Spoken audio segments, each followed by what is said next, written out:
Hello friends, good morning, Radhe Radhe. आप सब कैसे हैं? आशा करती हूँ कि बहुत ही अच्छे से होंगे।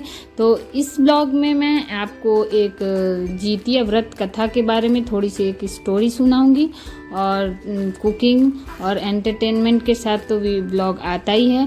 तो फ्रेंड्स, वीडियो को स्किप मत करिएगा। और फ्रेंड्स, वही जो कथा है, जूत पुत्रिका व्रत कथा मैं आपको बता रही थी, उसके बारे में मैं आपको थोड़ा सा बताऊंगी नाश्ता करने के बाद। Hello friends, good morning, Radhe Radhe. आप सब कैसे हैं? आशा करते हैं बहुत ही अच्छे से होंगे। तो सुबह हो गई, तो यहाँ सुबह हो गई है कड़कती हुई चाय के साथ फ्रेंड्स। तो ये मैंने बना लिया है चाय और अब मैं चाय पीऊंगी।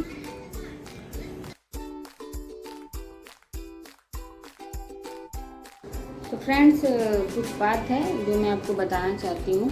आज जितिया व्रत है जो लड़कों के लिए रहा जाता है। तो वो मुझे भी रहना चाहिए क्योंकि मेरा भी बेटा है। बट अभी सासू माँ ने बोला कि वो 5 इयर्स का हो जाए तब रहना, क्योंकि अभी बच्चे हैं छोटे छोटे, 2 परेशान हो जाएंगे और फिर अकेले। तो यहाँ मैं अब थोड़ी सी आलू की भुजिया बना लेती हूँ। इसमें तेल डाल दिया है कढ़ाई में मैंने। अब यहाँ पे थोड़ा सा गया जीरा। लोहे की कढ़ाई में ना फ्रेंड्स भुजिया बहुत ही अच्छा बनता है। तो अब इसमें जाएगा मिर्ची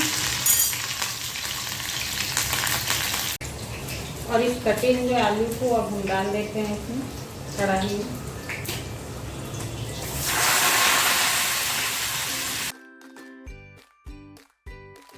तो यहाँ पे फ्रेंड्स मैं आटा गूंथ के मैंने रख दिया था। तो अब मैं छोटी छोटी लोइयाँ काट के यहाँ पे थोड़ी सी पूड़ियाँ तल लेती हूँ। तो इधर कढ़ाई में तेल डाल के रख दिया है, तो पूड़ी भी बना लेते हैं।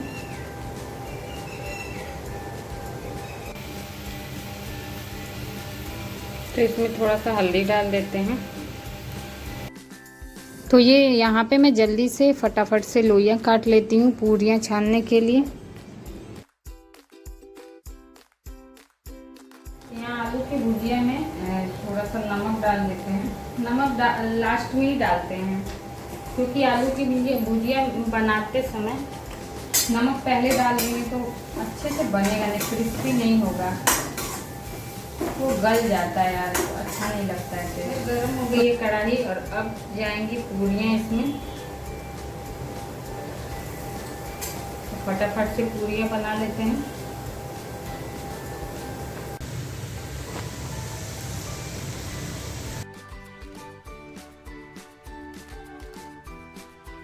पूरी और सब्जी दोनों रेडी है। ये पूरी है और वो सब्जी, ये भी रेडी हो गया है बनके। तो यहाँ किचन में थोड़े से बर्तन पड़े थे। ये है लंच बॉक्स बेटी का, जो रात में मैं बैग में ही भूल गई थी, निकाल नहीं पाई। तो धुल देते हैं जल्दी से।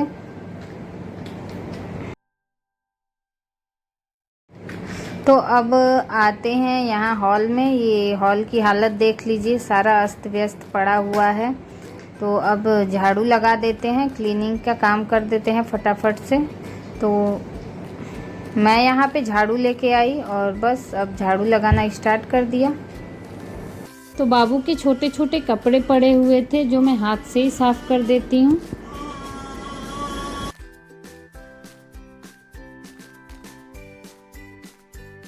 तो यहाँ आ गई हूँ मैं फ्रेंड्स नाश्ता लेके, नाश्ता करने। और नाश्ता करने के बाद मैं आपको एक छोटी सी स्टोरी सुनाऊंगी, जिस जूत पुत्रिका व्रत कथा के बारे में आपको मैं बता रही थी, जो लड़कों के लिए रहा जाता है। मुझे बहुत अफसोस हो रहा है कि मैं नहीं रह पा रही हूँ किसी कारणों से। कोई नहीं, आगे। तो फ्रेंड्स, जितिया व्रत कथा के बारे में जो मैं आपको बता रही थी, तो वो छोटी सी स्टोरी है जो मैं आपको सुना देती हूँ। एक बार एक चील और सियारिन थे जो एक पेड़ के नीचे नदी तट के किनारे रहते थे। तो कुछ औरतों को उन्होंने देखा कि वो व्रत कर रही हैं, इस जितिया व्रत को। तो इस विधि को देखकर वो भी जान गए। तो वो दोनों ने क्या किया कि उन दोनों ने भी संकल्प लिया इस जितिया व्रत को करने का। तो वो फिर जितिया व्रत को उन्होंने संकल्प लेके तो चील और जो सियार होते हैं फ्रेंड्स, वो दोनों में से जो सियार होती है उसको बहुत तेज भूख लग जाती है। तो वो क्या करती है कि मांस खा के और व्रत को तोड़ देती है। और चील पूरे नियम और विधि से संकल्प ली रहती है, तो वो उस व्रत को पूरा। कुछ समय बाद जब वो दोनों मर जाती हैं तो उनका पुनः जन्म होता है। पुनः जन्म लेने के बाद चील और सियारिन का एक ही घर में विवाह होता है। तो उसमें से जो चील होती है उसके 7 पुत्र होते हैं, और जो सियारिन होती है उसके जब पुत्र हो जन्म लेते ही मर जाते। ये सब देखकर सियार को चील से बहुत ईर्ष्या होती है। तो वो क्या करती है कि चील के जो पुत्र होते हैं उनके सिर को कटवा देती है। कटवाने के बाद फिर वो फिर से जीवित हो जाते हैं। तो जीवित इसलिए हो जाते हैं फ्रेंड्स क्योंकि जो चील ने जो पहले जन्म में वो व्रत रहती थी, तो उसके प्रभाव से, जितिया के व्रत प्रभाव से वो फिर से पुनः जीवित हो जाती। तो ये सब देख के जो सियार होती है वो चील से इसके बारे में पूछती है कि मेरे साथ ऐसा क्यों होता है और तुम्हारे सारे पुत्र जीवित रहते हैं। तो चील उसको विस्तार से बताती है। तो उसके बाद चील सियार भी इस व्रत को करती है पूरा, और उसे फिर से पुत्र प्राप्ति होती। तो फ्रेंड्स, ऐसा मान्यता है इस कथा के बारे में कि अगर आप व्रत नहीं भी कर पा रही हैं, जो हाउसवाइफ हैं जो व्रत नहीं कर रही हैं, कई जगहों पे तो ये व्रत नहीं होता है, ये यूपी बिहार में ही होता है। तो अगर आप नहीं कर पा रही हैं तो भी इस कथा को यदि आप सुन लेती हैं तो आपके पुत्र पे कोई संकट नहीं आता है, ऐसा।